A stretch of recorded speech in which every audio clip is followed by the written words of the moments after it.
네, 오늘 말씀은, 이부 말씀은 데살로니가전서 3장입니다. 말씀의 제목은 주 안에 굳게 선즉 살리라입니다.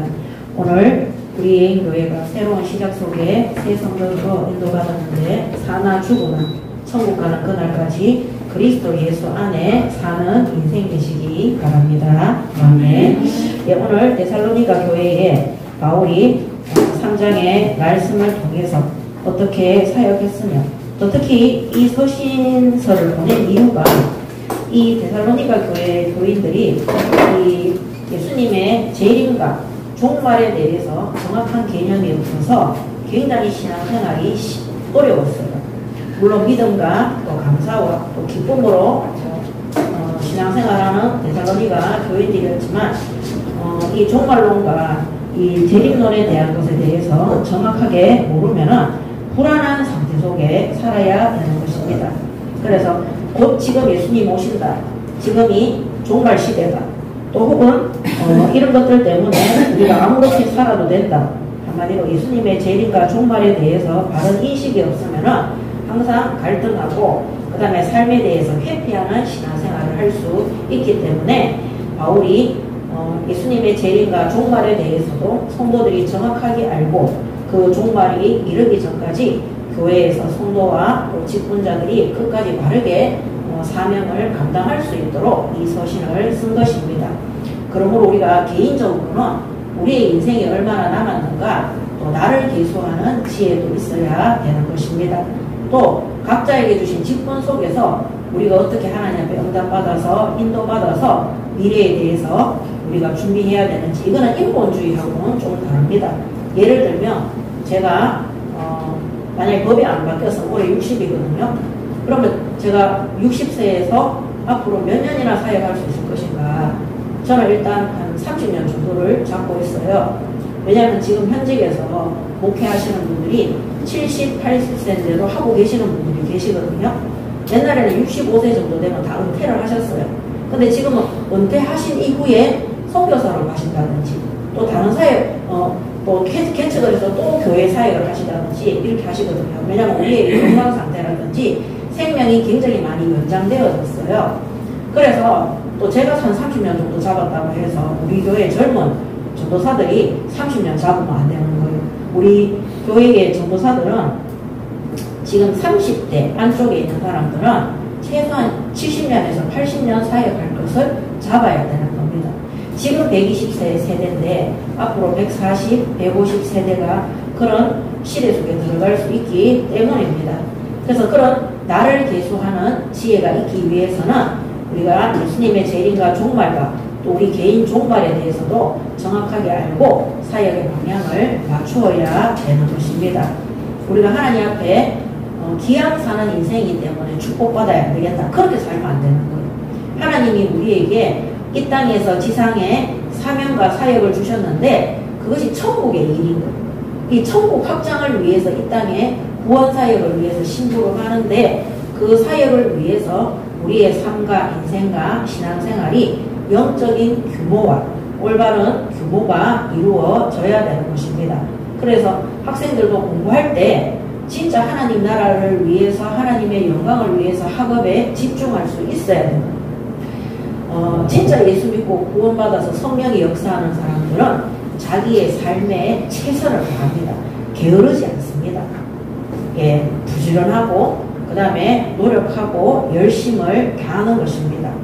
여러분들이 진짜 구원받아서 이 우울증이나 무기력증이나 무능력 속에 있는 사람들이 정말 예수 믿고 구원받아서 어떻게 변화되어지는지 한번 확인해 보세요. 그런 사람들이 하나님의 형상이 딱 회복되어지고 하나님이 주시는 성령의 능력이 딱 임하게 되면 누구보다도 부지런하고 열심히 하고 최선을 다하고, 그 다음에 세상 현장에서 진짜 이 엘리트나 그 앞서는 자, 지도자가 될 수 있도록 하나님이 축복하시는 것을 볼 수 있습니다. 그래서 오늘 이 데살로니가 교회 성도들이 종말론과 또 이런 예수님의 재림에 대해서 올바른 인식이 바로 결여되어져 있기 때문에 이 혼란을 겪는 신앙생활을 하지 않도록, 그래서 이 종말에 대해서 정확하게 알고 있으면, 재림에 대해서 정확하게 알고 있으면 오늘 내가 무엇을 해야 되는지, 앞으로 우리가 무엇을 준비해야 되는지, 내 나이에는 어떤 부분들을 준비해야 되는지, 이런 것들을 우리가 가능할 수 있고, 그것을 놓고 하나님 앞에 기도할 때 하나님이 또 정확하게 인도해 주시는 것입니다. 자, 첫 번째, 오늘 이 데살로니가전서 3장의 바울의 사역입니다.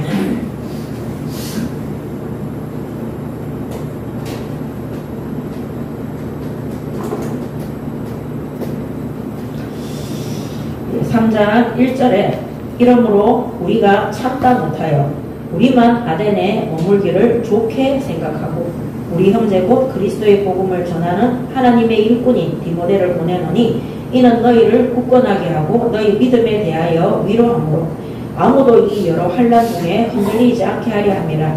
우리가 이것을 위하여 세움받은 줄을 너희가 친히 알리라. 우리가 너희와 함께 있을 때에 장차받을 환난을 너희에게 미리 말하였는데 과연 그렇게 된 것을 너희가 아느니라. 이러므로 나도 참다 못하여 너희 믿음을 알기 위하여 그를 보내었노니 이는 혹 시험하는 자가 너희를 시험하여 우리 수고를 헛되게 할까 하미니 지금은 디모데가 너희에게로부터 와서 너희 믿음과 사랑의 기쁜 소식을 우리에게 전하고 또 너희가 항상 우리를 잘 생각하여 우리가 너희를 간절히 보고자 한과 같이 너희도 우리를 간절히 보고자 한다 하니 이러므로 형제들아 우리가 모든 궁핍과 환난 가운데서 너희 믿음으로 말미암아 너희에게 위로를 받았노라. 아멘. 자, 오늘 3장 1절에서 7절의 바울의 사역을 보도록 하겠습니다. 자, 오늘 우리만 아덴에 머물기를 좋게 생각하고, 그래서 지금 이때 이 서신서를 쓸 때 바울이 아덴에 혼자 남아서 3장 1절이죠. 홀로 남은 바울입니다. 자, 이때 우리가 418장에 보면은 실라와 디모데를 어디로 보냅니까? 마게도냐로 보내요. 마게도냐로 보내고 바울은 혼자서 아덴에 남아서 아덴 사역을 하게 됩니다. 근데 왜 우리라고 하느냐? 교회는 공동체입니다. 우리가 전도 선교하는 것은 혼자 할 수 없습니다. 그래서 홀로 남았지만 공동체로 사역하고 있음을 나타내는 것입니다. 그래서 우리가 떨어져 있어도, 예를 들어서 제가 여기에서 사역을 하고 이상인 전도사를 울산이나 다른 지역에 파송을 했잖아요. 그래도 우리가 되는 거예요. 그래서 교회 사역은 누구 한 사람의 영광이 나타나는, 누구 한 사람이 뽐내는 그런 사역이 절대 아닙니다. 우리가 떨어져 있어도 함께 그 현장을 놓고 그 나라와 민족과 종족을 놓고 기도하기 때문에 공동체 사역인 것입니다. 그래서 바울이 아덴에 홀로 남아있지만 결코 혼자가 아닌 거예요. 근데 이제 아덴에서 바울이 혼자 사역했을 때 그 결과는 어땠습니까? 별로 좋지 않았거든요. 예수 믿고 돌아오는 사람들도 있었지만 큰 역사와 큰 열매는 없었습니다. 그래서 항상 우리 예인교회도 흩어져 있어도 함께 모여도 교회 공동체라는 거. 그래서 바울은 교회 공동체의 사역으로 홀로 남아서도 우리가 함께 하고 있는 사역이다. 그래서 어느 나라, 어느 지역, 어느 현장에 가도 현장에 많은 열매와 구원 사역이 일어날지라도 하나님이 나를 쓰셔서 하셨구나. 이거는 착각이에요. 온 교회가 하나 되어서 기도했기 때문에 그 응답과 그 열매를 받은 것입니다. 오늘 우리가 성전 이전을 했는데 이 또한 우리 예인교회 모든 교육자와 중직자와 성도들과 후대들이 하나 되어서 기도로 하나 되어졌고, 그 다음에 헌신과 봉사와 또 특별히 건축 헌금을 함께 모으면서 여기까지 응답을 받게 된 것입니다. 그래서 교회의 머리는 그리스도시고 교회는 하나된 공동체로서 모든 것들을 헌신하고 헌금하고 그 다음에 봉사하는 것입니다. 그래서 그 누구도 내가 이 교회를 세웠다. 바울은 한 번도 자신이 세운 교회를 놓고 내가 거기 가서 교회 세우지 않았느냐, 내가 마게도냐에 빌립보 교회를 세우지 않았느냐, 데살로니가 교회도 바울이 세운 교회거든요. 그런데도 바울이 자기가 세웠다고 말하지 않습니다. 왜냐하면 교회라는 공동체는 온 교회 성도들이 하나 되어서 기도와 헌신과 헌금과 봉사와 모든 부분에 순종함으로 세워진 것이기 때문입니다. 그래서 아덴에 홀로 남은 바울이 이 서신을 보낼 때 흩어져 있어도 우리는 무슨 공동체? 복음 공동체.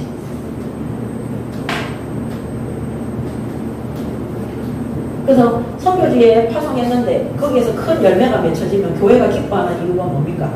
우리 온 교회가 함께 기도해서 맺은 열매인 거예요. 하나님이 그 사람을 파송해서 열매를 맺은 것입니다. 그래서 저도 청강대든 경기도든 울산이든 뭐 우리 옛날에 대구든 뭐 우리 부산이든 거기든 열매가 맺혀졌을 때 정말로 교회가 함께 기도하면서 그 현장에 성령께서 문을 열어주시고 인도해 주시고 역사하신 거예요. 그렇기 때문에 너무너무 감사하고 특히 우리는 사도행전 1장 14절에 기도하는 교회, 하나님이 주신 말씀을 붙잡고 함께 기도하는 교회로 성령의 능력과 역사 속에 들어가는 응답을 항상 받으셔야 되는 것입니다.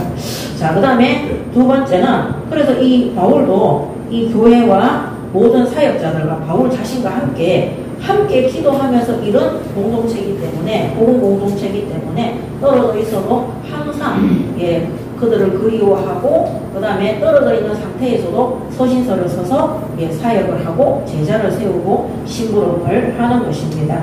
그래서 이게 우리라는 뜻이 우리가 하는 뜻이 혼자 남아있었을지라도 복음 공동체이기 때문에 나오는 말씀입니다. 자, 그러면서 3절에 보면 아무도 이 여러 환난 중에 흔들리지 않게 하려 함이라. 우리가 이것을 위하여 세움받은 줄을 너희가 친히 알리라. 4절에 우리가 너희와 함께 있을 때에 장차 받을 환난을 너희에게 미리 말하야 하는데 과연 그렇게 된 것을 너희가 아노라. 자, 이 바울의 사역, 이 바울은 진짜 전도하고 선교하는 자의 대표적인 인물입니다. 그죠? 자, 그러면 오늘 3절 4절을 통해서 반드시 올바른 복음을 전파할 때 반드시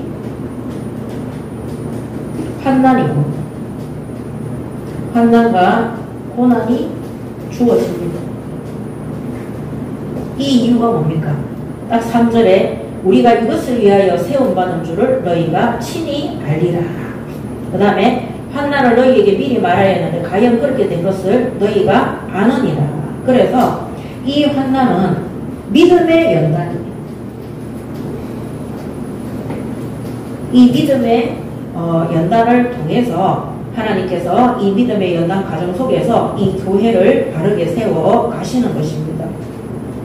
그래서 이 믿음의 연단은 교회 공동체 안에 세가족이든 일반 성도든 기존 신자든 먼저 믿은 자든 나중에 믿은 자든 하나님께서 반드시 연단이 오도록 되어 있습니다.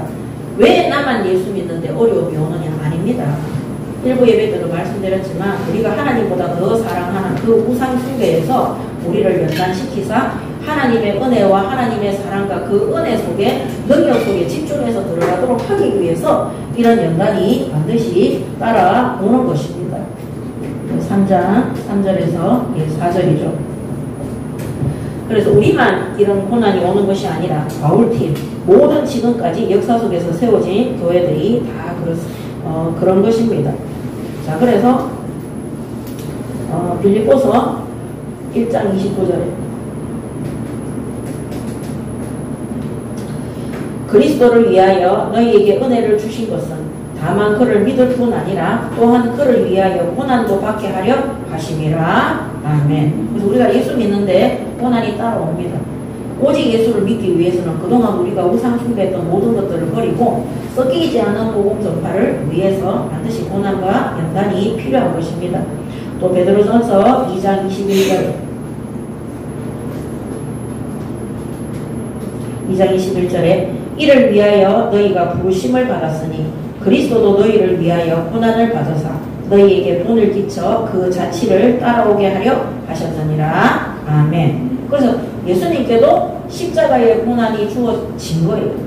그리고 그러면 어떻게 됐습니까? 그 연단 속에서 믿음의 부활로 예수를 믿는 모든 사람들에게 구원의 은혜를 주신 것입니다. 그래서 오늘 우리가 복음 전파와 구원 사역을 위해서 예수님께서 친히 모델이 되자 그 고난과 환난 속에 들어가서 그 연단을 통해 십자가의 구원 사역을 이루어 주셔서 완벽한 복음을 주신 것처럼 구원받은 성도들에게 반드시 이런 것들이 주어진다는 것.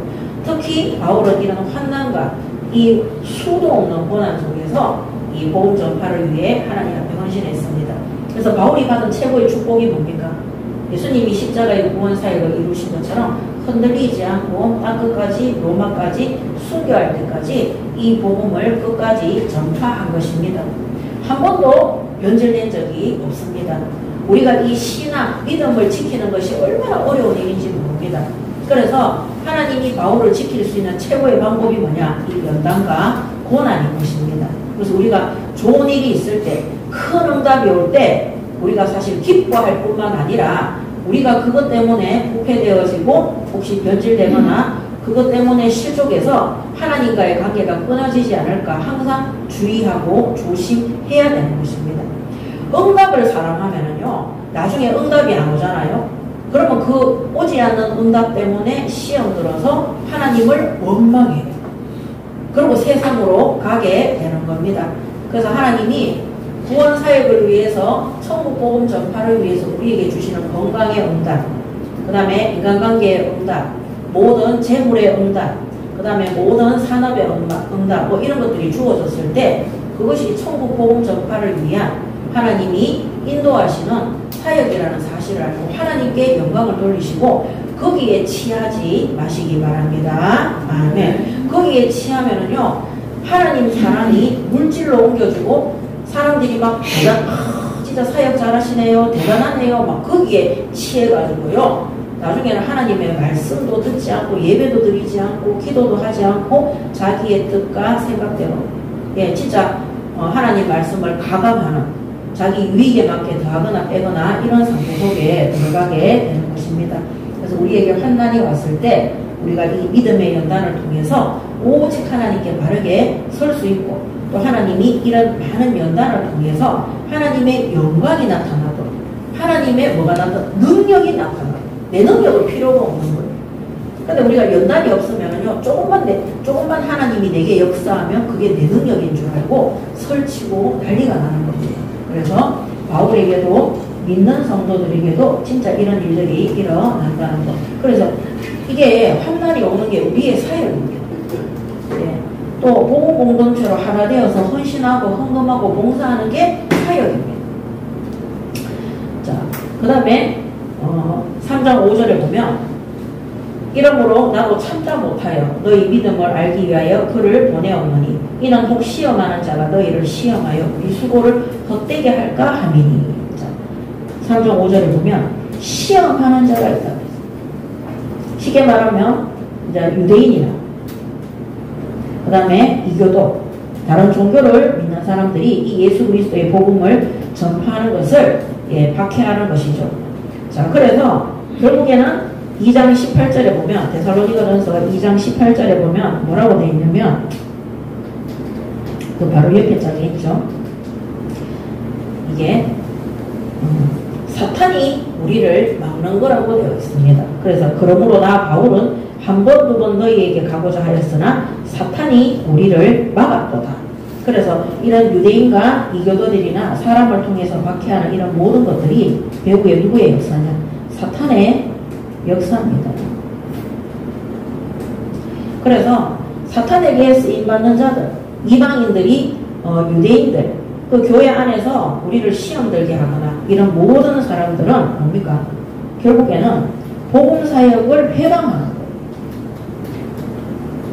전도 선교하는 것을 회방하는 겁니다. 그래서 여기에 시험 들지 않고 사단과 역적 싸움하는 것이 구원받은 성도들의, 복음 전파하는 성도들의 사역입니다. 이게 사역인 거예요. 그래서 누가 박해한다, 핍박한다, 아무 상관없습니다. 저는 이거를 잘 몰랐어요. 그래서 부산에 저희가 그때 처음으로 그 성전 이전을 했을 때 노예에 들어갔는데, 그 노예 몇몇 목사님들이 들고 일어나서 막 난리를 쳤어요. 아무 잘못도 안 했는데. 근데 그때는 시험 들락말락 이랬는데, 시간이 지나고 나니까 우리가 그 교단에서 나오는 게 하나님 뜻이에요. 얼마나 큰 응답 받았는지 몰라요. 그래서 지금도 우리가 어떤 그런 교단이나 노회에 들어가는데 아무 요동할 필요가 없는 거예요. 누가 방해를 한다? 하나님이 더 좋은 것으로 준비해 놓으신다. 그래서 바울은 이런 것들을 알았기 때문에 시험만 안 들면 되는 거예요. 결국엔 누가 하는 거라고요? 사탄이 하는 거예요. 사탄이 복음이 전파되어지고 복음으로 교회가 세워지는 것을 회방하는 겁니다. 우리가 이렇게 교회 공동체로 사도행전 1장 14절 속에 없으면은요 못 기다려요. 왜 하나님 빨리 응답 안 해주시냐 그렇게 했잖아요. 심지어 우리가 제가 목사 안수를 경기도에 경인노예에서 받았거든요. 근데 그 노예도 제대로 안 됐어요. 그거 정식으로 들어가시면 큰일 날 뻔했어요. 하나님이 오늘을 위해서. 그래서 늦게 간다고 해서 답답할 필요도 없고 하나님이 빨리 진행한다고 해서 우리가 두려워할 필요도 전혀 없는 겁니다. 하나님이 여호수아를 불러서 모세가 가나안 땅에 들어가지 않고 그때는 몇백 년씩 사는 그때는 120세에 모세가 죽는 거는 빨리 죽는 거였어요. 그때는 몇백 년씩 사니까. 근데 중요한 거는 뭐냐? 모세는 가는 것이 복음 전파의 유익이 되는. 여호수아는 아직 두렵고 겁이 있지만 가나안 땅에 그 연약함을 가지고 들어가는 것. 그 연약한 상태 속에서 하나님을 믿고 의지하고 들어가는 하나님의 뜻이기 때문에 담대히 들어가야 되는 것입니다. 그래서 무엇이든지 우리가 하나님 앞에 기도했을 때 빨리 응답을 받든 늦게 응답을 받든 시험만 안 들면 되는 거예요. 그러니까 우리가 이런 유대인이나 이교도인들이나 불신자들이나 믿는 자들이 교회 안에서든 밖에서든 시험거리를 주고 박해하고 못살게 하고 괴롭힐 때도 우리가 복음 전파를 위한 회방이라는 삶, 우리가 믿음에 흔들리도록 하는 거예요. 그래서 아무것도 걱정하지 않고 하나님이 역사하실 때까지 기다리면 되는 겁니다. 그래서 바울이 2장 데살로니가전서 2장 18절에도 한 번 두 번 너희에게 가고자 하였으나 사탄이 우리를 막았도다. 그래서 사탄이 막고 있다 알고 있으면 되는 거예요. 그럼 시험 들 필요 있어요 없어요? 시험 들 필요가 전혀 없는 것입니다. 그래서 참다 못하여 이 바울이 지금도 들어가려고 했는데 못 참. 계속 막으니까 누구를 파송하느냐? 나중에 디모데를 파송합니다. 그게 하나님의 적절한 시간표였습니다. 바울이 아덴에서 중요한 사역을 체험하는 혼자서 그들과 대결했을 때 정말 그 앞전에 있던 함께 하나 되어서 현장에 갔을 때 응답을 받지 못하는 그것을 하나님 또 체험하는 시간이었어요. 그래서 우리가 실패라는 것이 그리스도 예수 안에서 실패하는 것은 더 큰 유익을 위한 하나님의 큰 응답입니다. 우리가 실패했기 때문에 누구 능력을 믿어요? 하나님의 능력을 믿는 거예요. 만약에 여호수아가 정말로 막 대단하고 실력이 뛰어나고 하나님이 여호수아가 앞장서서 들어갈 때 하나님 저만 믿으십시오. 갑시다. 이랬으면요. 가자마자 우상숭배에 빠지고 가나안 족속에 그런 음행성에 빠지도록 되어 있어요. 근데 여호수아는요. 벌벌벌벌 떨었어요. 벌벌벌 떨었기 때문에 뭡니까? 하나님이 너는 강하고 담대하라 했어요. 내가 모세와 함께 했던 것처럼 너와 함께 하겠다. 오늘 우리의 연약함이 하나님의 강함과 하나님의 능력과 하나님의 역사가 나타날 수 있는 응답이기 때문에 이런 시험거리로 인해서 절대 주눅들 필요가 없습니다. 아멘. 이거를 통해서 우리가 더욱더 주님을 믿고 의지하고 하나님만 바라보고 경배할 수 있도록 하나님이 충분한 시간을 주시는 것입니다. 그래서 지금은 뭐가 늦게 되어져도 저도 계속해서 연단받고 훈련받고 있는 가정인 것 같아요. 전혀 걱정이 안 되고 하나님이 모든 거 다 준비하셨다는 거. 그래서 설칠 필요가 전혀 없습니다. 그래서 이제 우리가 교회가 어떻게 전도할 것이냐 서두를 필요도 전혀 없습니다. 하나님이 쓰실 때 그때 거부하지 않고 달려가면 되는 겁니다. 하나님이 도전하게 할 때 불신앙 안 하고 도전하면 되는 겁니다. 하나님이 아직 시작하지 않는데 우리가 막 설쳐서 나대에서 돌아다니면서 쓸데없이 힘을 뺄 필요가 전혀 없습니다.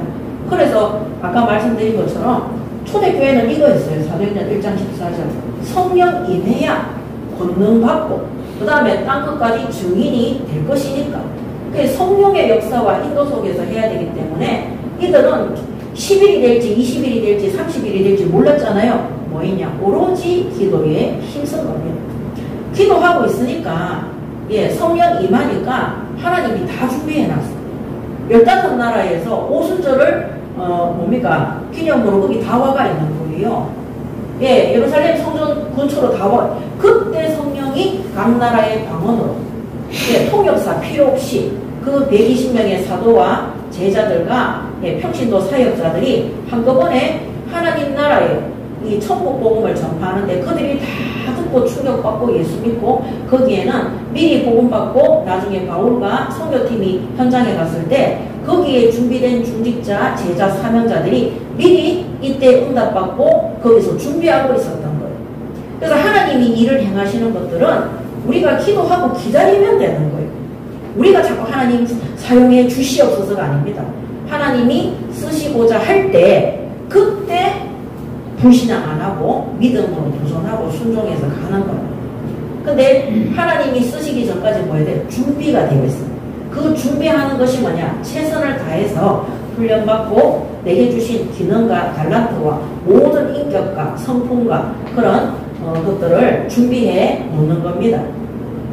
그래서 우리가 회개하고 갱신하는 거 너무너무 중요해요.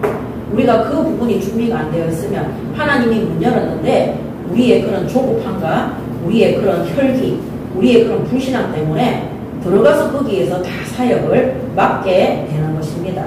그래서 시간이 길어지는 것 같고, 예, 뭐 아무 반응도 없는 것 같지만 그 중요한 시간표 속에 우리를 훈련하고 우리를 다지고 연단을 통해서 우리의 잘못된 생각, 사상, 습관, 이념 이런 것들을 바꾸고 갱신해서 하나님의 사람으로 온전하게 되어지는 거예요. 그래서 그게 뭡니까? 디모데후서 3장 14에서 17절.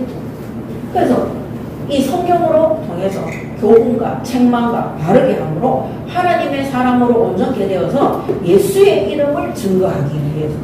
그래서 우리 예인교회가 맨날 이거 놓고 기도하잖아요.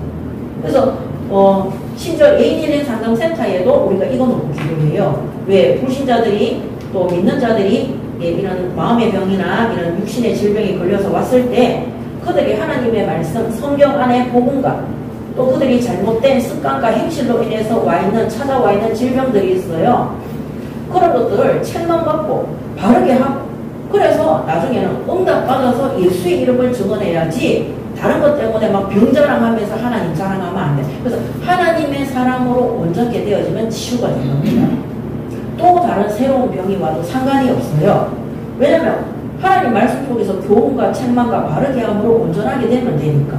자, 그렇게 해서 이것이 바로 시험에 빠지지 않도록 돕는 것도 바로 바울의, 예, 구원받은 성도들이 하는 사역일 것입니다. 그래서 반드시 사탄이 복음을 해방하는 거기에 시험 들지 말고 하나님 앞에 기도하고 기다리면 되는 것입니다. 그 다음에 3장 17절에 보면은요, 3장 7절에 보면요, 이러므로 형제들아, 우리가 모든 궁핍과 환난 가운데에서 너희 믿음으로 말미암아 너희에게 위로를 받았노라. 자, 이 바울의 사역 중에 궁핍, 그 다음에 환난이죠. 정말 이 물질적 어려움, 이 경제적인 기난이죠. 그 다음에 환난, 많은 매를 맞고, 예, 그들이 막 고소하고 고발하고 죽이려고 작정도 하고, 예, 이 주로 신부로만 사는 겁니다. 유대인들이죠. 이 속에 뭐 대제사장들과 서기관들과 이런 사람들, 또, 예, 이교도 다른 종교를 믿는 사람들도, 사두개파 이런 사람들도 바울을 박해하고 환난 속에 들어가게 했습니다. 자, 그래서 이런 숱한 경제적인 궁핍과 환난 가운데에서도 믿음으로, 너희 믿음으로 말미암아 너희에게 위로를 받아노라. 예. 이것은 뭡니까? 바울이 이런 환난 속에서도 데살로니가 교인들이 끊임없이 바울과 그 팀들을 위해서 기도해서 그런 물질적인 어려움도, 경제적인 어려움도, 그런 박해도, 매맞음도, 너희의 그 기도와 너희들이 신앙생활을 잘하고 있다는 그 소식이 나에게는 위로가 된다는 거예요. 이거는요, 반드시 모든 성도들이 본받아야 할 분식입니다.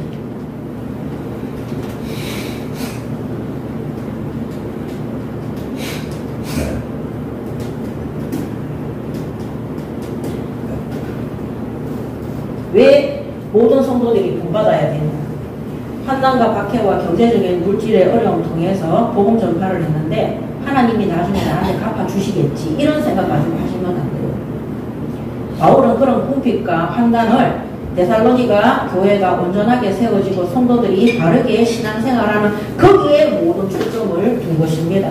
우리가 이렇게 환난을 참고 물질의 궁핍함을 참고 어려움 속에 기근 속에 있을지라도 그것이 바로 전 세계 현장에 제자가 세워지고 교회가 세워지고 일꾼들이 세워지고 선교사들이 파송되어지는 그것 때문이라면 정말로 우리에게 감사가 되고 위로가 된다는 것입니다. 이게 올바른 성도들이 가져야 되는 생각이고 올바른 헌신인 거예요. 내가 이렇게 어려운데 내가 하나님께 끝까지 건기고 막 내가 교회를 위해서 헌신하면 나중에 하나님이 나를 복 주시고 우리 자녀들을 축복하시겠지. 그거는 우상숭배. 그래서 모든 성도들이 전도와 선교를 위해 복음 전파를 위해 일꾼이 세워지고 교회가 세워지고 그들이 바르게 신앙생활에서 또 복음이 전파되는 여기에 모든 가치를 두시고 우리가 지금 당하는 환난이나 고통이나 고난을 기쁘고 감사함으로 하나님께 영광을 돌리시기 바랍니다. 아멘. 그래서 자신들의 이런 궁핍도 환난도 데살로니가 교회와 이런 성도들이 세워지는 것 때문에 자신들의 힘을 얻는다. 그래서 내가 잘 되는 것 거기가 아닙니다. 하나님의 일이 이루어지는 곳으로 교회가 세워지는 곳으로. 그래서 우리 예인교회가 그 헌금 기도할 때 제가 맨날 그 기도 하잖아요. 이 헌금이 쓰여지는 곳마다 우리 교회 교인들이 경제적인 축복을 받고 이런 기도 안 합니다. 이 헌금이 쓰여지는 곳마다 세계 선교할 제자와 일꾼과 올바른 교회가 세워지는 복음 경제로 축복해달라. 그렇게 기도하는 거죠. 만약에 그 중심이 아니면요, 헌금해놓고 웃으래요. 제가 일부 예배 때 분당 우리 교회 이천수 목사님 얘기를 잠깐 했잖아요. 그 교회에 갔던 성도가 또 그 글을 적어놨더라고요. 그 교회는 보통 이래 우리 교회는 그거 안 하지만 주보여 맨 뒤에 보면은 그날 헌금했는 사람들 명단을 다 적어놓잖아요. 11조, 성경헌금, 간사헌금, 건초헌금 다 명단을 다 적어놔요. 근데 그 교회는 절대 명단을 안 적어놔요. 그 목사님이 평상시에 강단에서 헌금은 하나님 앞에 해라. 자신의 이름이 주보에 드러나는 것이 하나님 뜻이 아니다. 그래서 헌금해놓고 시험 들지 말고 하나님 앞에 중심으로 헌금하고 하나님 앞에 서라. 그 제가 그건 우리 교회도 그렇게 하고 있는데 왜냐면은요 저도 옛날에 헌금 그거 하니까 내가 뒤에 내 이름 적힌다 안 적힌다 확인하더라니까요. 그 확인 속에는 뭐가 있습니까? 나는 이번 주에 이것도 했고 저것도 했고 요것도 했고 그 사람이 됩니다. 그래서 오늘 하나님 앞에 한 거기 때문에 사람들이 알아주지 않아도 아무 상관이 없는 거예요. 근데 이 중심이 이게 안 되면은요 내가 헌금했는데 왜 안 알아주지? 그래서 그 교회에는요 제가 옛날에 권사직분 받을 때 교회에 얼마 내야 되냐면 500만 원 냈어요. 그 교회는 장로 직분 받으면 1000만 원 내야 돼요. 우리 장로님 얼마 내셨어요? 모릅니까? 그 다음에 안수집사는 300만 원 냈어요. 벌써 15년, 20년 전 일이죠. 근데 대형 교회는요, 장로 임직 받으면 얼마 내는 줄 압니까? 1억을 내야 돼요. 권사나 안수집사는 5천만 원, 3천만 원씩 내야 돼요.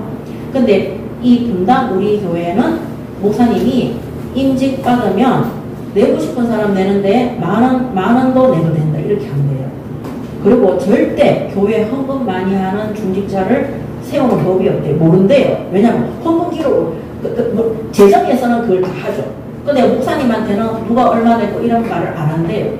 그래서 그 교회에서 헌신과 봉사와 연식이 된 사람들을 장로로 임명한다는 거예요. 그런 교회가 없습니다, 원래. 오직 세계복음만 한다는데도, 그래서 옛날에 그런 말이 있었어요. 그 중직자 임직할 때마다 교회가 그동안 빌렸던 빚 갚는 빚잔치하고 왜? 헌금 엄청나게 들어오니까. 그래서 저도 제가 임직 받을 때 그 교회가 성전을 엄청나게 크게 짓고 빚이 많았어요. 그래가지고 장로하고 권사를 갖다가 200명, 300명씩 세웠어요. 그래서 나중에는 1차 세우고 2차로 또 세웠어요. 제가 2차로 세워질 때 세웠거든요. 근데 그 교회 나중에 특징이 뭐냐면 집사가 귀했어요. 다 권사님이고 다 장로님이고 집사님들은 그게 왜냐면 그 여자 집사님들이 그 받을 때는 헌금 안 하거든요. 서리 집사들은 헌금 안 합니다. 안수 집사부터. 그래서 안수 집사는 보통 남자분들이 되는데 예, 보통 여자들은 여자들이 거의 다 권사였어요. 저는 옛날에 그거 몰랐어요. 그래서 그렇구나 그런 거를 몰랐습니다. 몰랐는데 나중에 제가 중직자 되고 나니까 아 그렇게 한다는 사실을 알았습니다. 우리 교회도 임직할 때 임직 헌금 얼마 내라 이런 말 안 합니다. 그건 본인들이 알아서 내가 하나님 앞에 내가 하나님이 내한테 몸만 드리면 되는 거예요. 시간만 드리라 시간만 드리면 되는 거예요. 근데 그거를 큰 대형 교회에서 대형 교회가 진짜 빚이 많잖아요. 근데 그 목사님이 그렇게 할 수 있었던 이유가 뭡니까? 성전을 안 세우니까. 중직자 세우면서 무리한 헌금을 강요하지 않아도 되는 거잖아요. 그래서 저는 사실은 그게 정말 오늘날 우리 교회에 너무너무 이 시대 교회에 필요한 거다. 예수님은 성전 짓는데 헌금 강요하고 이런 게 하나도 없었어요. 11조는 하나님의 것이기 때문에 말라기서에 도둑질하는 거라고 반드시 내라고 했습니다. 그리고 그 나머지 헌금은 우리가 하나님 앞에 감사함으로 기도해서 응답받아 헌금을 하는 것입니다. 그래서 모든 것이 그래서 제가 하나님의 영광을 위해서 하나님의 뜻대로 내 자신을 나타내고 나를 드러내고 내가 인정을 받고 그렇게 해야지만이 헌금과 헌신과 봉사가 이루어진다면 오늘 이 성도들이 어떻게 합니까? 자기 이름이 불리어지지 않고 자기가 인정을 받지 않고 자기가 그래서 일반 교회에서는 장로가 된다는 거는 야, 이 교회 헌금 많이 했겠네 돈 많이 냈겠네 이런 말을 많이 듣는다니까요. 그래서 오늘날 이 궁핍과 환난이 이 바울은 목사잖아요. 이 교회가 세워지고 성도들이 세워지는 거기에서 기쁨과 위로를 받는 것입니다. 그래서 모든 성도들이 중직자든 교역자든 물질을 우상으로 삼지 마세요. 반드시 부패하고 타락하고 멸망하게 됩니다. 그래서 이거를 본받아야 돼요. 나의 궁핍과 환난이 복음 전파와 일꾼을 세우고 제자를 세우고 교회를 세우는 것이기 때문에 너무나 감사함으로 응답을 받으시기 바랍니다. 아멘. 자, 그 다음 두 번째는 이게 바로 바울의 사역입니다. 자, 두 번째 사역은 디모데 파송 사역입니다. 여기다가 적도록 하겠습니다. 첫 번째, 3장 2절에 뭐라고 되어 있냐? 우리 형제 곧 그리스도의 복음을 전하는 하나님의 일꾼인 디모데를 보내노니 이는 너희를 굳건하게 하고 너희 믿음에 대하여 위로함으로. 이 바울이 디모데를 하나님의 일꾼이라고 했습니다. 3장 2절이죠. 그 다음에 그리스도의 복음만을 전파하는 자라고 했습니다. 그리스도의 복음을 전하는 자, 또 하나님의 일꾼인 디모데라고 했습니다. 근데 이 디모데를 보내는데 너희를 굳건하게 하고 너희 믿음에 대해서 위로한다 그랬습니다. 그래서 3장 2절에 이들의 믿음을 세우는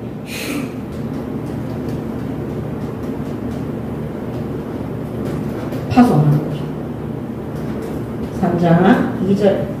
그 다음 또 3장 5절에도 보면 이러므로 나도 참다 못하여 너희 믿음을 알기 위하여 그를 보내었노니 이는 혹 시험하는 자가 너희를 시험하여 우리 수고를 헛되게 할까 함이니 가지고 있는 그 믿음이 시험 들어서 사라지지 않도록 믿음에 대해서 믿음을 얻도록 데살로니가 교회 성도들이 믿음을 잃어버리지 않고 시험 들지 않고 믿음 가운데 굳건히 설 수 있도록 믿음 가운데 세우기 위해서 파송을 한 것입니다. 그 다음에 6절에도 지금은 디모데가 너희에게로부터 와서 너희 믿음과 사랑의 깊은 소식을 우리에게 전하고 또 너희가 항상 우리를 잘 생각하여 우리가 너희를 간절히 보고자 한 것 같이 너희도 우리를 간절히 보고자 하니 그러므로 믿음을 세우고 그 다음에 바울 같은 이런 목회자 담임 목사와 같은 이런 이 목사를 그리워하고 그다음 정말 전도자들과 함께 되어서 성도들이 하나 되는 그래서 그들이 불신앙하지 않고 믿음 가운데 온전히 세워지는 일에 디모데가 심부름을 한 것입니다. 오늘 우리 예인교회 모든 부교육자들은 이런 디모데처럼 믿음을 지킬 수 있도록 사역하시기 바랍니다. 아멘. 그래서 믿음을 세울 수 있도록 그들이 시험 들어서 믿음을 버리지 않고, 그래서 이 디모데를 바울이 믿고 파송을 한 것입니다. 자, 이 바울은 디모데를 보고 뭐라 그랬냐면 영적인 아들이라고 했어요. 그리고 디모데 전서에도 보면은 너의 연약, 너의 연소함으로 인해서 너는 이렇게 해라 지시합니다. 자, 그래서 이 바울이 디모데를 나의 영적 아들이라고 고백한 것처럼 오늘 후대 사역에 집중하시고 이런 후대를 많이 키우는 일에 우리가 심부름을 해야 될 것입니다. 특히 이 디모데는 아버지가 없었어요. 아버지가 없고, 그 엄마와 외할머니 손에서 조모 밑에서, 그 다음에 엄마 밑에서 이제 컸죠. 그 다음에 성격이 굉장히 내성적이고 소심했다고 그래요. 내성적이고. 그 다음에 너의 연소함으로 나이도 어리고, 그 다음에는 뭐가 있냐면 몸이 약했다고 그래요. 그게 건강이 튼튼한 편은 아니었어요. 건강이, 몸이, 제가 보진 않았지만 몸도 약하고 잘 병들고 이랬던 상태였다고 얘기를 합니다. 자, 오늘 이런 디모데의 환경을 통해서 우리 후대, 우리 부교육자들, 또 우리 청년들, 우리 대학생들 이런 분들이 깨달아야 되는 것이 뭐냐면은 이 디모데의 환경과 여건과 이 성격, 그 다음에 건강, 이런 모든 것들이 어떤 상태였냐면은 연약한 상태였습니다. 연약한 상태. 근데 이 연약한 상태에서 하나님께서 쓰신 것. 그래서 저는 학벌도, 나이도, 건강도, 그 다음에 부모의 배경도 모든 것들이 부족합니다. 그렇지만 하나님께서 쓰신다면 문제될 것이 있습니까? 없습니까? 없는 겁니다. 그래서 이 디모데는요, 이런 악조건 속에서도 하나님이 쓰신다고 파송할 때, 이 디모데는 바울을 통해서 제자로 세워진 거예요. 그리고 바울의 사역에도 따라다녔고 감옥에도 같이 갔어요. 그리고 바울이 마게도냐부터 시작해서 거기에 교회 사역을 맡겼을 때도 최선을 다해서, 근데 그 최선이 뭐냐? 하나님께서 쓰시는 현장에 있을 때 하나님의 능력받아서 최선을 다한 것입니다. 그래서 오늘 우리 후대들이 아직까지 젊기 때문에 부족하고 연약한 상태 많잖아요. 아직까지 경제적인 것도 부모님한테 도움을 받거나 알바를 해야 되나, 그 다음에 건강도 마찬가지고, 그 다음 나이도 어리기 때문에 아직까지 세상에 대한 경험도 부족하단 말이에요. 그렇지만 아무것도 문제되지 않습니다. 하나님은 그런 연약한 디모데를 쓰셨습니다. 그래서 하나님이 쓰시는 게 중요합니다. 그래서 절대 낙심하지 말고 하나님이 쓰시니까, 하나님이 쓰시면 하나님의 능력으로 사용하시는 거니까 이런 나의 연소함과 연약한 것 때문에 낙심하지 말고 기쁘고 감사한 마음으로 쓰임 받으시기 바랍니다. 아멘. 그래서 누구보다도 바울에게 사랑받았어요. 바울에게 사랑받았다는 것은 하나님한테 사랑받는 거예요. 그리고 누구보다도 많은 사역에 파송되어져서 심부름했어요. 마지막에는 순교했죠. 오늘 이런 후계자들, 이런 후대 사역을 우리 예인교회가 많이 해야 될 것입니다. 제가 옛날에 위기 청소년 사역을 할 때, 제가 살고 있는 지역에 일진, 양아치, 깡패, 그 다음에 집 나오는 아이들, 그 다음에 부모가 없는 결손 가정의 아이들, 부모가 있어도 이혼해서 위기 속에 있는 아이들, 그런 아이들이 예수 믿고 돌아왔을 때 항상 제가 우리 사역자들한테, 우리 꿈이 지교회 사역자들한테 그렇게 얘기했어요. 고등학생들은 딱 5년만 키우면 된다. 중학생들은 10년만 키우면 교회의 중요한 일꾼이 된다. 진짜 그게 맞았어요. 그 일꾼 돼가지고 앉아있잖아요. 그래서 방금 제가 말씀드렸던 학생들이 좋은 부모 밑에서 공부도 잘하고 그런 환경이 아니라 위기 청소년, 양아치, 일진, 그 다음에 병든 아이들, 그 다음에 심지어 무속인, 그런 아이들도요, 하나님께서 역사하니까 하나님이 쓰시니까 하나님의 능력 속에서 모든 사역의 심부름한 응답을 받을 수 있도록 하나님 인도해 주셨어요. 그래서 제가 옛날에 청소년 사역할 때 고등학교 현장 막 들어갈 때 거기에서 심부름했는 애들이 괜찮은 애들이 아니었어요. 다 부족하고 연약하고 뭐 공부도 제대로 못하고 그 다음 학교에서도 별로 인정 못 받는, 근데 그런 아이들이 복음이 들어가니까요 얼마나 그 사역 심부름을 잘하는지 모르겠어요. 그래서 이런 후대를 믿음으로 키우는 일에 그러려면 우리가 무슨 역할을 해야 되냐? 영적 아들, 영적 부모의 역할을 해야 돼요. 특히 우리 교회에 그 학원에 근무하시는 우리 선생님들도 학교에 들어가는 우리 전사님들도 계시잖아요. 그 후대 아이들에게 복음 전할 때 영접시켰다 끝났다 이게 아니라 내가 영적 부모의 역할을 끝까지 감당할 수 있도록 하나님 앞에 엎드리시기 바랍니다. 아멘. 그 가운데 바울과 같은 디모데와 같은 정말 믿음의 제자가 세워질 수 있는 것입니다. 여러분도 모릅니다. 지금 뭐 초등학교 1학년, 2학년, 3학년, 뭐 중학교 1학년, 2학년 뭐 가르치잖아요. 그런 애들 속에 신앙이 딱 들어가잖아요. 걔들이 연약하고 부족한 환경 속에서 나중에 20살 넘어섰을 때 어떤 제자로 어떤 믿음의 사람으로 하나님 앞에 쓰임받을 줄 모르는 겁니다. 그래서 지금 우리가 아이들 가르치는 거 아까 말씀드린 것처럼 이런 어려움이나 이런 거 왔을 때 내가 이렇게 고생해서 하나님 나한테 보답해 주겠지 그런 사역이 아니라 무조건적으로 올바른 교회와 제자가 세워지는 것을 가장 기쁨으로 여기고 나에게 아무 유익이 없어도 대가도 없어도 하나님 앞에 헌신하고 심부름하시기 바랍니다. 아멘. 제 손을 거쳐갔던 제가 사역했던 수십 명의 아이들이 있습니다. 한 번도 대가를 바란 적 없습니다. 근데 하나님이 그 아이들을 병든 아이들을 치유하고 그 다음에 진짜 학업에 학교조차 제대로 못 가는 아이들을 학교로 돌아갈 수 있도록 나중에 대학까지 갈 수 있도록 함께 대학 사역과 중고등학교 사역까지 할 수 있도록 하나님이 인도해 주셨어요. 지금은 다 커서 흩어져서 일단 제가 먼저 흩어져가 여기 와가 있기 때문에 못 만나지만 그때 그런 사역을 하면서 얼마나 감사한지 몰라요.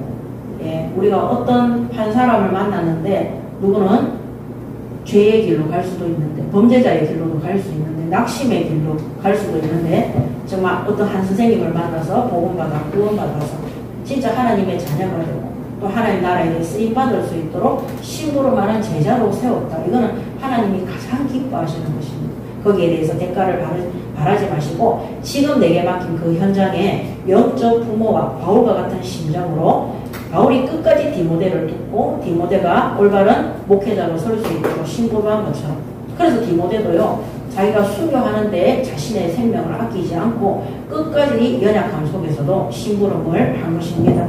우리가 이런 후대, 이런 제자들을 많이 세우는 예인교회 우리 성도들 되시기 바랍니다. 아멘. 결론입니다.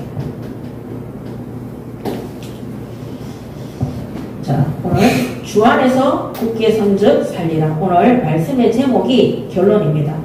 데살로니가전서 3장 6절에 보면 지금은 디모데가 너희에게로부터 와서 너희 믿음과 사랑의 기쁜 소식을 우리에게 전하고 이래 되어 있습니다. 자, 이 데살로니가 교회 성도들은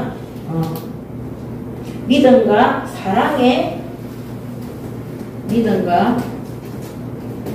사랑과 기쁨으로 신앙생활하는 성도들이었어요.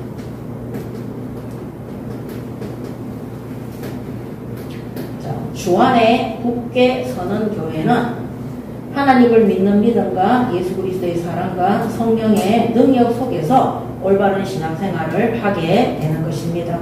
오늘 우리 예인교회도 데살로니가 성도들처럼 믿음과 사랑과 기쁨으로 올바른 신앙생활 하시기 바랍니다. 아멘. 자, 그랬을 때 뭡니까?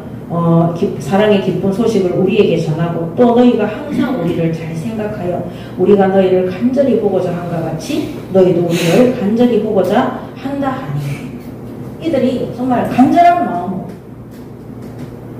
간절함으로 서로를 위해 기도하고 헌신하고 심부름을 하는 교회입니다. 우리 예인교회가 데살로니가 교회처럼 이런 교회 되기를 간구하시기 바랍니다. 아멘. 자, 그 다음에 3장 10절에서 13절에 이 바울의 기도입니다. 주야로 심히 간구하면 너희 얼굴을 보고 너희 믿음이 부족한 것을 보충하게 하려 함이라. 하나님 우리 아버지와 우리 주 예수는 우리 길을 너희에게로 갈 수 있게 하시오며 또 주께서 우리가 너희를 사랑한 것 같이 너희도 피차간과 모든 사람에 대한 사랑이 더욱 많아 넘치게 하사 너희 마음을 굳건하게 하시고 우리 주 예수께서 그의 모든 성도와 함께 강림하실 때에 하나님 우리 아버지 앞에서 거룩함에 흠이 없게 하시기를 원하노라. 아멘.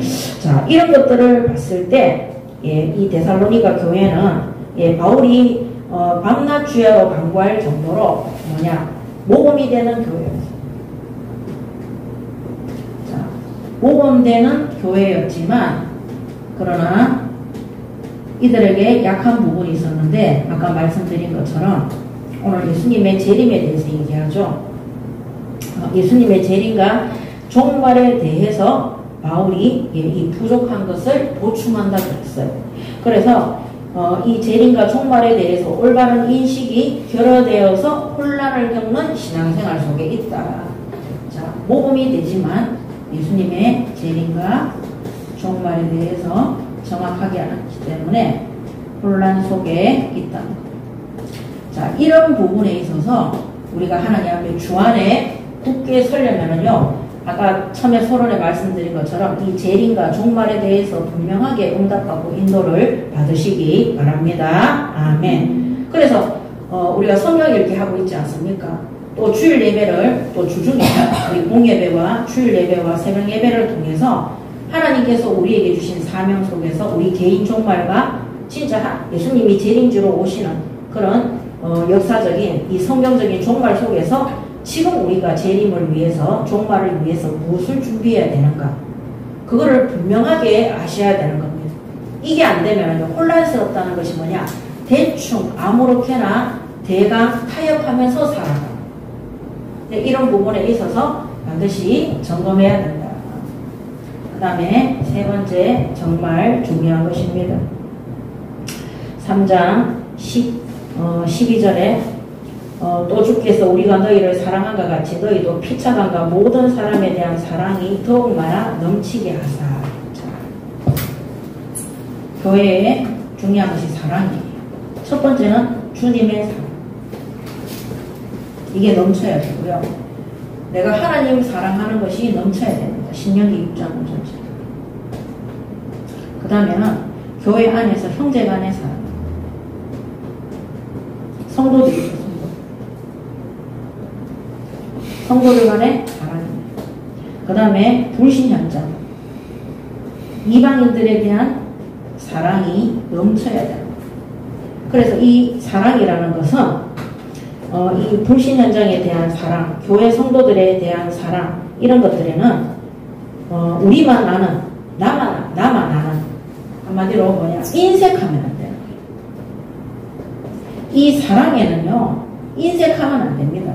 특히 이 교인들이 되게 인색해요. 우리끼리만 이렇게 하는 거. 봉사하는 것도 우리 교회를 위해서, 우리 구역을 위해서, 내 사역을 위해서. 그거는 진짜 하나님 사랑하는 거 아닙니다. 교회 안에 성도들을 돕는 것도 마찬가지입니다. 제가 지금까지 사역을 하면서요, 여러분들이 중고등학생 사역하면서 애들 또 뽑기 해주면서 심부름 하는 거 있죠. 그거는 누구나 할 수 있습니다. 그렇지만 비가 오나 눈이 오나 자기 집을 지교회로 제공을 하고 거기에 학생들이 와서 함께 예배드리는 것을 끊임없이 할 수 있도록 그 사역자가 돕고 심부름하는 것은 아무나 못합니다. 한마디로 내 집을 내놓는 거예요. 생각해보세요. 마가의 집에 다락방인데 2층이잖아요. 오르락내리락 하는데 그거 마가하고 마가 어머니가 안 내놓으면 교회가 안 되는 겁니다. 루디아의 집에도 사람들이 와서 가족들과 친척들과 지역 사람들이 다 왔어요. 간수장과 그의 아내들과 친척들도 거기 다 왔어요. 그러면 그 집이 이방인들, 불신자들도 와서 예수 믿고 구원받아서 예배 드릴 수 있는 장소가 돼야 돼요. 근데 우리가 하나님을 사랑한다고 하면서 이 주님의 사랑, 이 구원의 은혜를 십자가의 사랑을 체험했다고 하면서 교회 성도들한테도 인색하고 보신 현장에 복음 전하는 것도 인색하고 전도하는 거 좋은데 우리 집에 오는 거는 좀 그렇다는 얘기를 정말 많이 들었어요. 심지어 교회 안에 귀신 들리거나 정신병을 앓고 있는 그런 아이들이 있어요. 15살, 14살, 16살. 이런 애들이 집에 가면 부모하고 막 싸우고 막 약 먹고 뛰어내리고 자살하고 이렇게 하니까 애들이 교회에 와 있어요. 근데 교회에도 채울 것이 없어요. 근데 중요한 건 걔를 맡고 있는 전도사, 교역자, 사역자들이 자기 집에 안 데리고 가요. 그래서 저한테 연락 온다니까. 우리 교회 데리고 가라고. 자기 교회 성도를, 그럼 그 교회 성도가 우리 교회보다 10배나 많아요. 그래서 제가 왜 권사님 집에, 전도사님 집에 그거 데리고 가면 되잖아요. 이렇게 얘기하면은 자기 집에는 애들이 있어가지고 우리 집에는 애들 없습니까? 우리 집은 3명이나 되는데 자기 집에는 애들이 있어가 남편이 있어. 나는 없어요? 그 애들이 뭐 해? 그래서 입으로만 살아. 입으로. 그래서 교회 안에 있는 성도들이 어려움을 겪고 있을 때도 헌신 안 합니다. 하나님께서 우리에게 천국 가봐야 알겠지만 우리를 위해서 큰 집을 준비하러 간다 그랬어요. 근데 지금 천국 사역의 일을 하면서 내 집을 오픈하지 않잖아요. 이게 강요처럼 느낍니까? 절대 강요 아닙니다.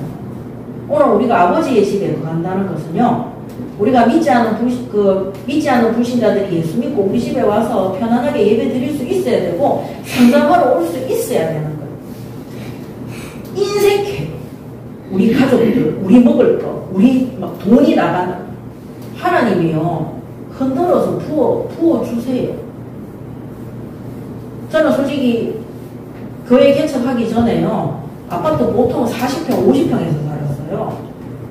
하나님이 큰 평수에서 그렇게 살도록 인도해. 왜냐면 처음에는 29평 이런 데 살았거든요. 29평, 30평 이런 데 살았는데 제가 우리 집에 많은 사람들이 와서 아이들도 오고 그 다음에 뭐 정신문제 있는 사람들도 오고 이렇게 해서 쉬고 이렇게 하니까요 점점 평수를 늘려가더라니까요. 그럼 그 평수 늘면 그게 응답이냐? 여러분들이 걱정하는 그런 일들이 안 생긴다는 거예요. 손해를 보는 일들이 안 생긴다는 거예요.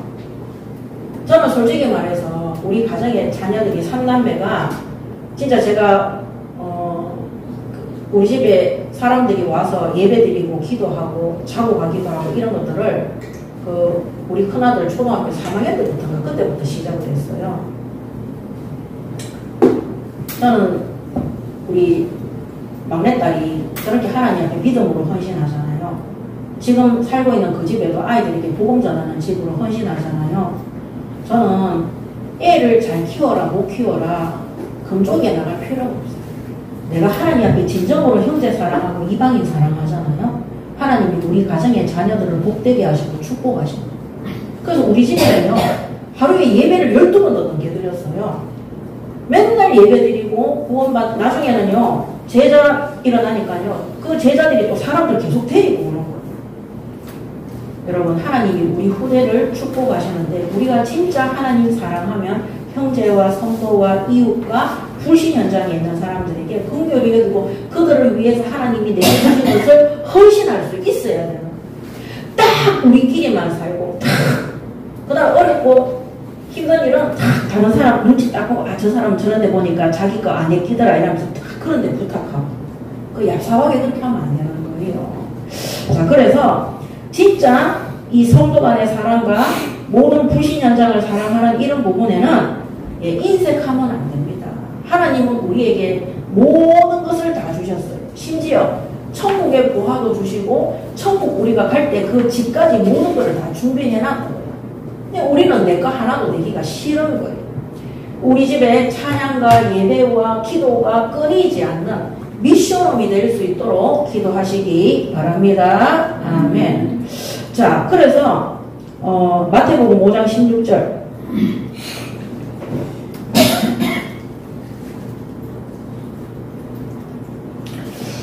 이같이 너희 빛이 사람 앞에 비치게 하여 그들로 너희 착한 행실을 보고 하늘에 계신 너희 아버지께 영광을 돌리게 하라. 아멘.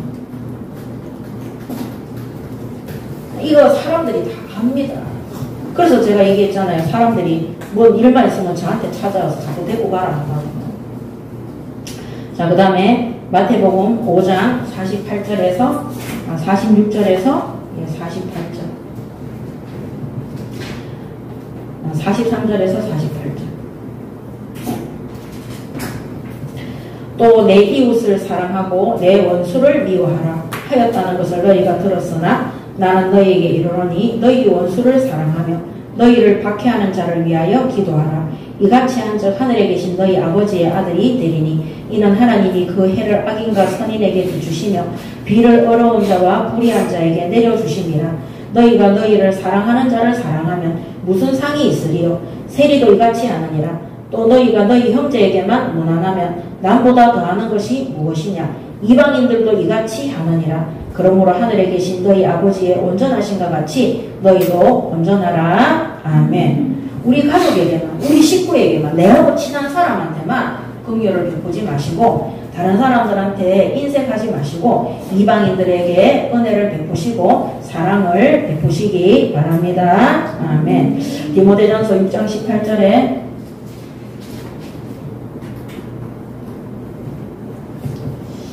선을 행하고 선한 사업을 많이 하고 나누어 주기를 좋아하며 너그러운 자가 되게 하라. 아멘. 바울이 디모데에게 기록한 서신입니다. 오늘 선을 행하라고 그랬어요. 착한 마음을 품고 가만히 있지 말고 하나님의 사랑을 행해야 되는 거예요. 그래서 선한 사업을 많이 하고 그 다음에 나누어 주기를 좋아하며 너그러운 자가 되라 그랬습니다. 또 디도서 2장 7절에서 8절.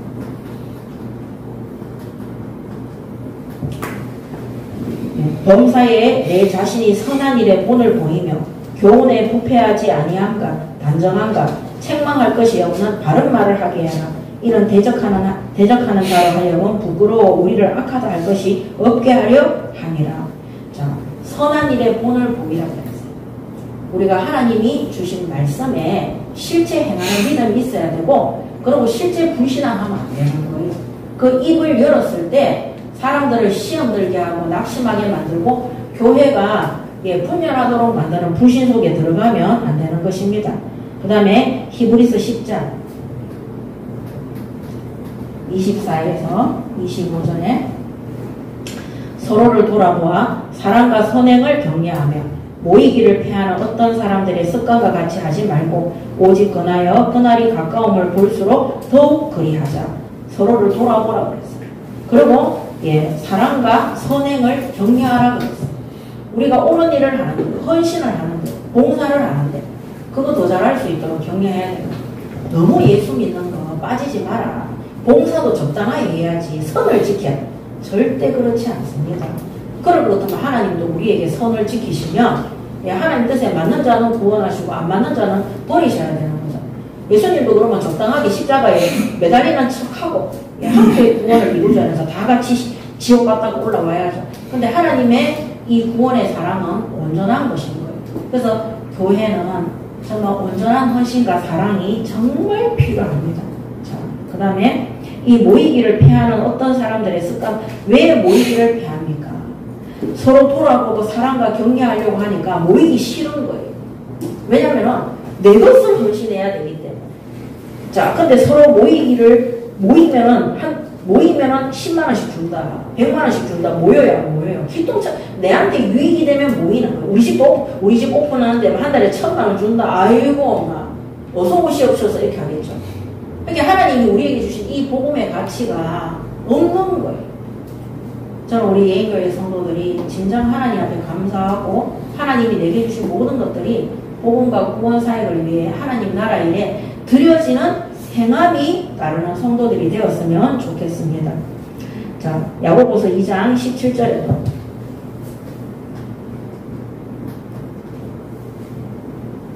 이와 같이 행함이 없는 믿음은 그 자체가 죽은 것이라. 한마디로 믿음이 없는 거죠. 우리가 입으로면 하나님 제 인생을 하나님 위해서 드리겠습니다. 주와 및 교회를 위해 현장을 놓고 기도하며 드리겠습니다. 입만 하는 거죠. 그래서 행함이 없는 믿음은 죽은 거다. 사실은 믿음도 아니라는 것입니다. 베드로전서 2장 12절.